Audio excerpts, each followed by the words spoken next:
네, 오늘은 다윗의 기도 9번째 시간이 되겠습니다.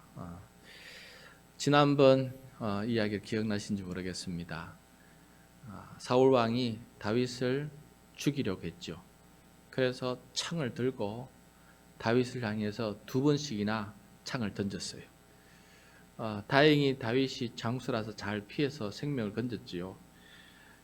그래 못 죽이니까 이번에는 자기 딸 미가를 결혼시켜주겠다는 핑계로 블레셋과 싸워서 표피 100개를 가져오면은 결혼시켜주겠다. 그랬지만은 다윗은 표피 200개를 가져와서 그렇게 보여주면서 결혼하게 되었어요. 죽지를 않아요. 다윗은 아무리 죽이려고 해도 죽지 않는 그런 존재인 것 같습니다. 자, 그럼 지금까지는 이 모든 살인 계획이 사울 왕 마음속에서 진행됐어요. 혼자 진행됐어요. 그런데 이제부터는 대놓고 공개적으로 다윗을 죽이겠다고, 죽여라고 이렇게 공개적으로 살인 계획을 실행하는 그런 모습을 오늘 우리가 보게 됩니다. 자, 이렇게 대놓고 달려드는 이 사울 왕 앞에 또 다윗은 어떻게 그 생명을 유지하고 어떻게 오늘 기도했는지 오늘 말씀을 통해서 우리 함께 살펴보도록 하겠습니다. 자, 다윗이 사울 왕이 이제 공개적으로 요나단과 신하들에게 다윗을 죽이라고 명령을 내리는 것을 보게 돼요. 오늘 말씀 1절입니다. 같이 읽겠습니다. 사울이 그의 아들 요나단과 그의 모든 신하에게 다윗을 죽이라 말하였더니 사울의 아들 요나단이 다윗을 심히 좋아하므로. 다윗을 죽이려고 했는데 다윗의 생명을 보호해주는 사람이 생겼어요. 누굽니까? 그 친구 의형제를 맺은 요나단이에요. 사울 왕의 아들입니다. 자, 요나단이 다윗을 너무 좋아하기 때문에 가만히 있을 수가 없어요. 가만히 있을 수가. 이전까지는 다 눈치는 채고 있었지요. 다윗과 너무나 친했기 때문에 창을 던진 거 왜 모르겠어요. 그렇게 그러면 안 됩니다라고 말을 해야 되는데 아버지이고 왕이기 때문에 말을 아꼈습니다. 그렇지만은 이제는 더는 말을 아낄 수 없는 그런 상황이 되었어요. 왜냐하면은 자기 좋은 친구도 죽게 되고 잘못하면 자기 아버지 왕이 백성들에게 죄인으로 잘못하면은 큰 지탄을 받게 될 그런 잘못된 선택을 할 수 있기 때문에 다 살려야 되죠. 다윗도 살리고 사울 왕도 살려야 되니까 그렇게 해서 이제 이렇게 설득해 나가는 것입니다. 그래서 요나단이 아버지를 어떤 말로 설득했는지 한번 들어봅시다. 4절입니다. 4절 시작. 요나단이 그 아버지 사울에게 다윗을 칭찬하여 이르되 원하건대 왕은 신하 다윗에게 범죄하지 마옵소서. 그는 왕께 독재하지 아니하였고 그가 왕께 행한 일은 심히 선함이니이다. 예. 다윗에게 범죄 좀 하지 말라고, 죄 좀 짓지 말라고. 다윗이 왕에게 얼마나 선한 일을 했습니까? 그런데 왜 이렇게 죽이려고 합니까? 이건 죄입니다. 이건 범죄입니다. 라고 이렇게 요나단이 담대하게 아버지에게 설득합니다. 이렇게 하지 마십시오.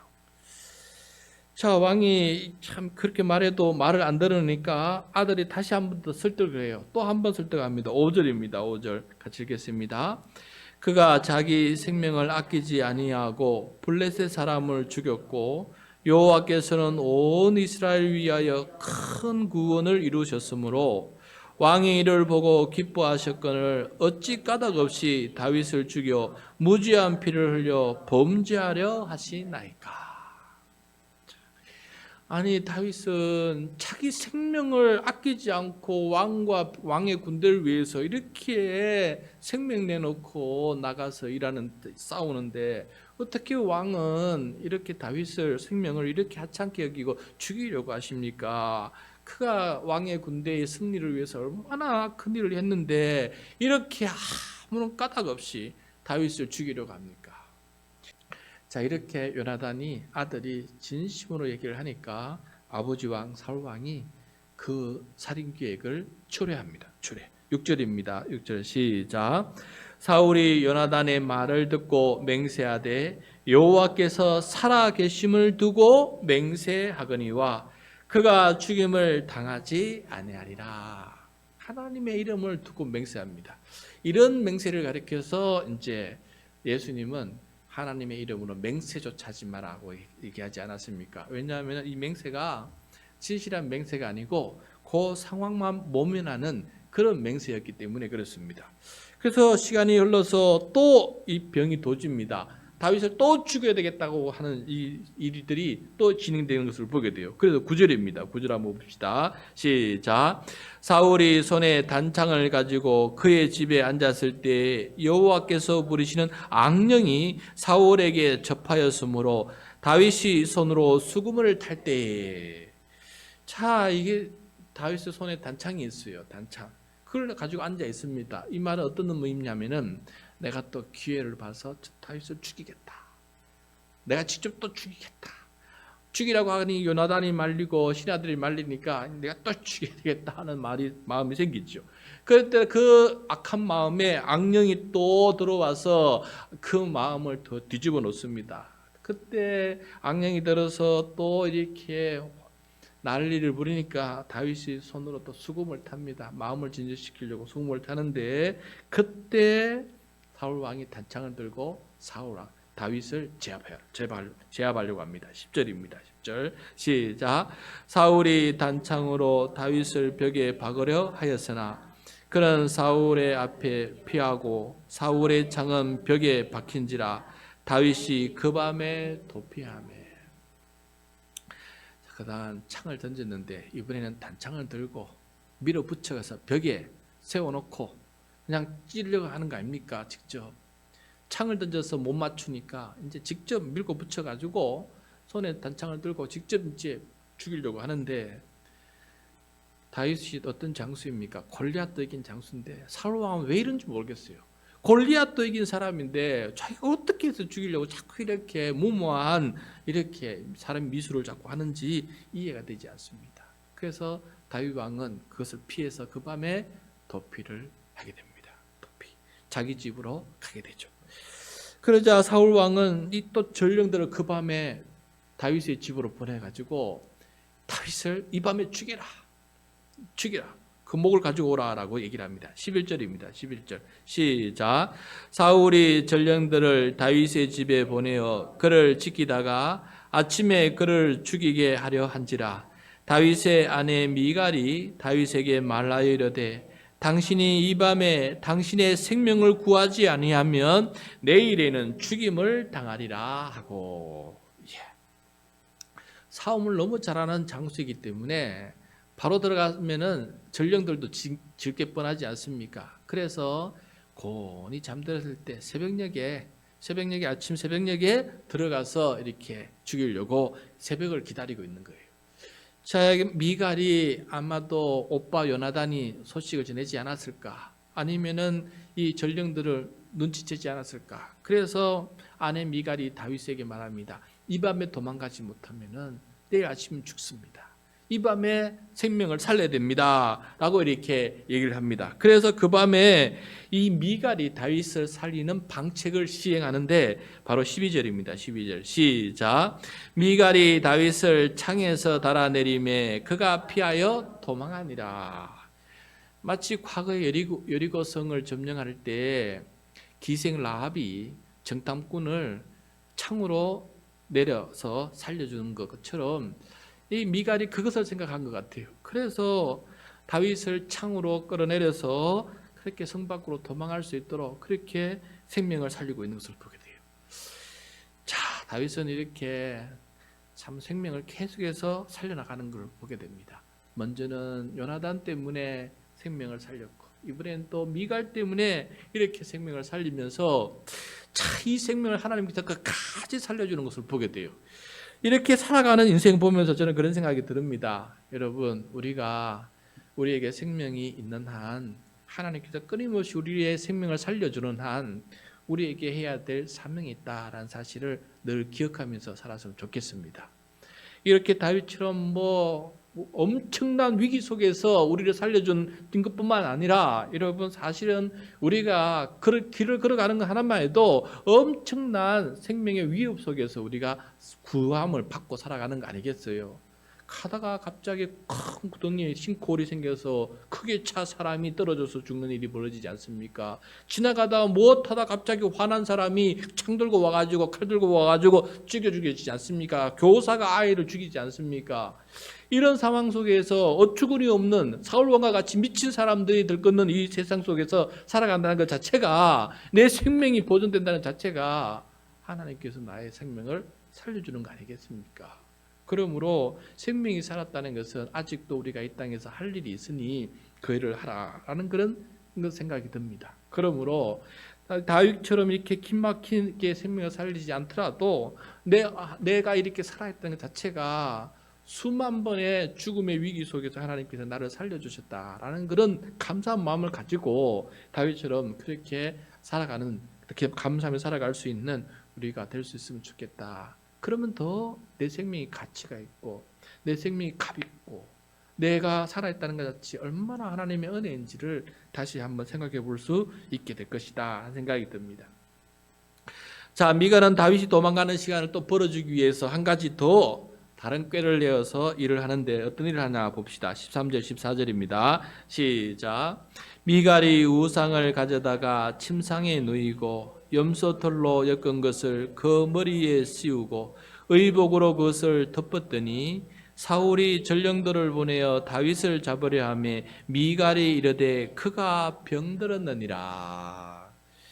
자, 새벽에 전령들이 들이닥치면은 다윗이 병들었다는 이유로 돌아가게끔 만들었어요. 그래서 작전을 폈지요. 우상을 가져다가 뭐 침상에 놓이고 염소털을 이렇게 해가지고 마치 사람처럼 이렇게 꾸며놓고 이 옷을 이불을 덮어놓으니까 그런 줄 알고 전령들이 돌아가요. 돌아갔더니 사울 왕은 분노를 합니다. 침상채 들고 와라. 가서 침상채 들고 와라. 내가 죽이겠다라고 이렇게 화나고 분노를 내는 것을 보게 돼요. 17절입니다. 17절 시작. 사울이 미갈에게 이르되 너는 어찌하여 이처럼 나를 속여 내 대적을 놓아 피하게 하였느냐. 미갈이 사울에게 대답하되 그가 내게 이르기를 나를 놓아 가게 하라. 어찌하여 나로 너를 죽이게 하겠느냐 하더이다 하니라. 자, 아침에 와서 이제 그게 다윗이 아니고 우상이라는 것을 알고 그래서 미갈을 데리고 빈손으로 돌아갈 수 없으니 전령들이 미갈을 데리고 왕에게 가지 않았겠습니까? 그 얘기 듣고 왕이 미갈한테 네가 어떻게 내 대적을 놓아주고 네가 내 대적이 됐느냐라고 이렇게 따지니까 미갈이 거짓말하지 않습니까? 다윗이 이 밤에 자기를 놓아주지 않으면은 자기를 죽이겠다는데 어떡합니까? 나를 죽이겠다는데 어떻게 합니까? 그래서 그렇게 아무것도 못하고 도망가게끔 그렇게 내버려 두었습니다 라고 이렇게 하는 것을 보게 돼요. 여러분, 거짓말로 사람을 죽이는 것도 있지만은 이렇게 지혜로운 전략으로 사람을 살리는 사람도 있는 것을 보게 돼요. 그래서 우리가 선한 일에 지혜롭고 또 사람을 살리는 일에 지혜로운 그런 사람이 되기 위해서 우리 많이 기도해야 되겠다 생각이 듭니다. 어떤 일로 인해서 우리가 악한 일을 도모할 때 오히려 그것이 더 하나님 앞에 바람직하지 못한 모습이다 라는 생각을 하게 됩니다. 자, 이렇게 장인어른에게 죽을 위기를 넘기고 이렇게 겨우 아내의 덕택에 살아남은 다윗은 어디로 피신했을까요? 우리 다시 보기 18절입니다. 18절 시작. 다윗이 도피하여 라마로 가서 사무엘에게로 나아가서 사울이 자기의 행한 일을 다 전하였고 다윗과 사무엘이 나요스로 가서 살았더라. 자, 다윗은 자기에게 기름 부어준 사무엘을 찾아갔어요. 사무엘을 찾아가서 지금까지 일어났던 모든 일들을 알려줍니다. 왜 여러분 다윗이 사무엘을 찾아갔겠습니까? 하나님의 뜻이 궁금했고 하나님의 사자를 통해서 기도받기 위해서 그렇게 가지 않았겠습니까? 다윗이 갈 수 있는 곳은 여기 외에는 다른 곳이 또 어디 있겠습니까? 그래서 하나님의 말씀을 들으려고 그 다음부터 나는 어떻게 살아야 되냐, 이런 사울왕 앞에서 나는 어떻게 살아야 되고 어디에서 살아야 되고 어떻게 해야 되느냐, 이 삶의 다음 발자국이 궁금해서 이렇게 하나님의 뜻을 물어보기 위해서 사울왕을 찾아가게 된 것을 보게 됩니다. 결국 여러분, 우리의 삶이 막혔을 때, 어디 가야 될지 모를 때, 무엇을 해야 될지 모를 때 어디 가서 그것을 물어봅니까?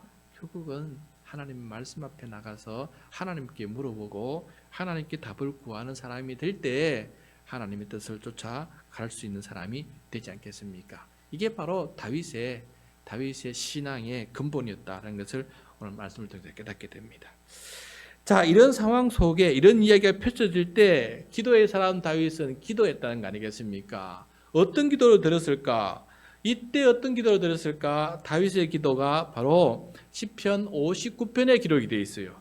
시편 59편은 그 제목을 보면은 언제 이것이 기도했던 다윗의 기도다라는 것까지 자세히 알려주고 있습니다. 그래서 시편 59편 그 제목란을 보면은 우리 화면을 보면서 다시 같이 한번 읽도록 하겠습니다.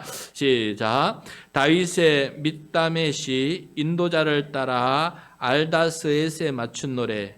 사울이 사람을 보내어 다윗을 죽이려고 그 집을 지킨 때에.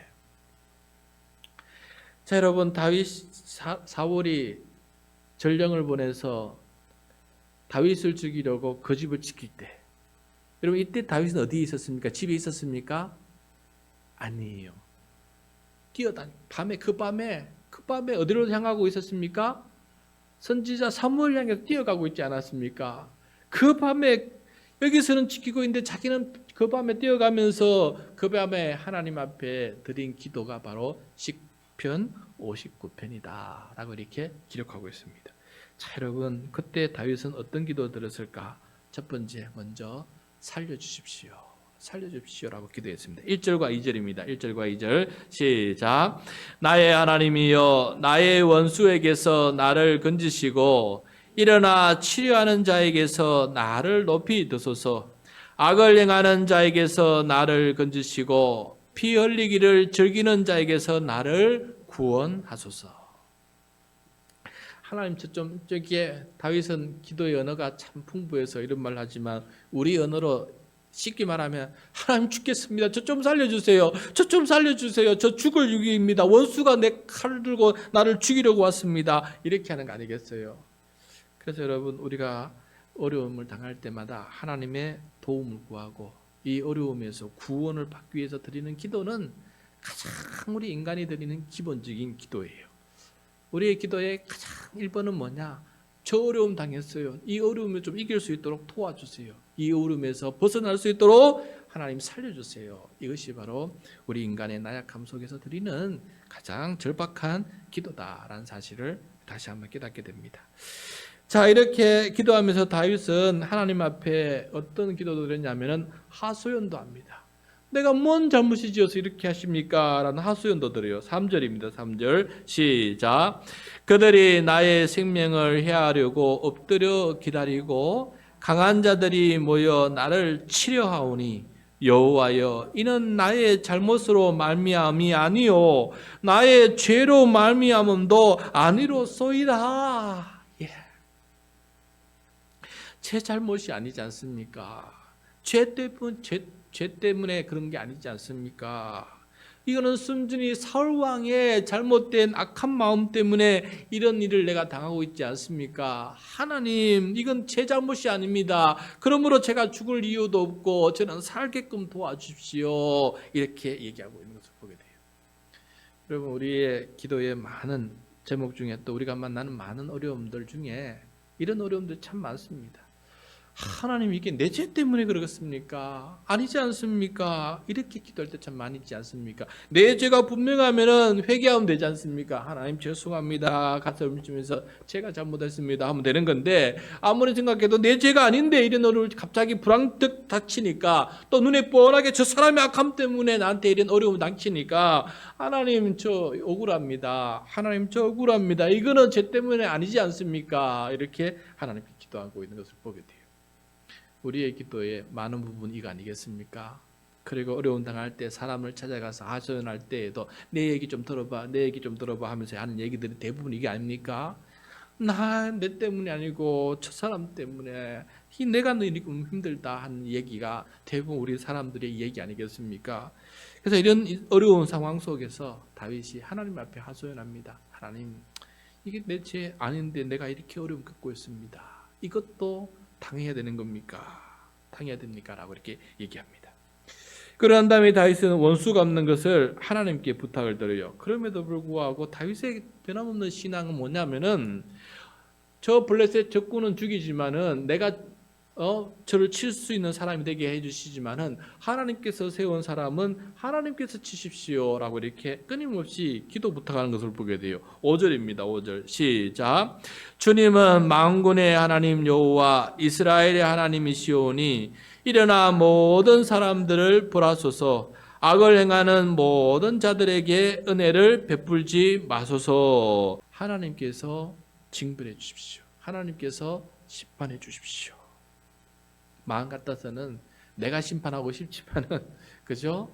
마음 같아서는 내가 보복하고 싶고 다 하고 싶지만은 하나님의 사람이니까 하나님께서 이렇게 심판하십시오라고 이렇게 또 기도를 하고 있는 것을 보게 돼요. 다윗은 참 대단하다라는 생각이 듭니다. 자, 그리고 마지막으로 다윗은 그 길을 걸어가면서 이렇게 강구하고 해놓고는 그 다음에 어떤 기도를 드리냐? 하나님은 나의 피난처입니다 라고 찬양하요. 16절입니다. 16절 같이 읽겠습니다. 시작. 나는 주의 힘을 노래하며 아침에 주의 인자심을 높이 부르오니 주는 나의 요새이시며 나의 환난 날의 피난처심이니이다. 차 그 밤에 달려가서 새벽녘에 전령들이 그 집을 닥칠 때 다윗은 어디에 도착했겠습니까? 사울 집에 도착했는지 아니면 아직도 가고 있는지는 알 수는 없어요. 그런데 아침이 밝아왔어요. 그 자리에 만약에 거기 있었으면 자기는 죽었어요. 죽음의 자리예요. 근데 지금 어디예요? 살아있는 자리예요. 그래서 하나님께서 지금 나를 살아있는 자의 자리를 그 공간에 나를 이렇게 이끌어 주셨다. 여기가 바로 나의 피난처다 라고 이렇게 얘기하면서 다윗이 뭐라고 합니까? 주의 힘을, 자기를 구원해 주신 하나님의 능력을 노래하면서 하나님의 인자하심이 이렇게 큽니까? 나를 이렇게 생명 살려주시니 또 한 번 살려주시니 하나님께서 나를 사랑하는 그 사랑이 너무너무 큽니다 라고 이렇게 하나님께 감사드리면서 하나님은 나의 요새시요 나의 환난 날의 피난처이십니다. 하나님이 요새라는 거예요. 하나님이 나의 피난처는 거예요. 환난 날에. 그래서 어디를 가든지 하나님께서 나와 함께 하시면은 하나님이 나의 요새가 되시고 나의 피난처가 되십니다 라고 하면서 그 아침에 하나님께 이렇게 감사 찬양하면서 믿음의 고백을 드리고 있는 것을 보게 됩니다. 여러분, 우리의 삶 속에 정말 하나님께서 우리의 힘이 되시기를 바라고 하나님께서 나의 요새가 되시기를 바라고 환난 날에 나의 피난처가 되어서 어떤 순간에도 하나님께 감사하며 믿음으로 살아갈 수 있는 우리 모두가 될 수 있기를 간절히 소원합니다. 그렇게 할 때 다윗이 어떤 믿음의 사람이었는지를 우리도 경험하고 함께 동참하고 그런 기도를 드릴 수 있는 사람이 될 것입니다. 염려와 두려움 속에서도 이렇게 강한 믿음과 신뢰로 살아가면서 기도의 줄을 놓지 않고 하나님께 감사하며 살아가는 이 다윗의 모습이 우리에게는 큰 도전이다. 또 우리가 해야 될 기도의 목표이기도 하고 신앙의 깃발이기도 합니다. 그 목표를 향해서 그 방향으로 우리가 기도로 나아가고 믿음도 그렇게 성숙하는 이 밤이 될 수 있기를 간절히 소원합니다.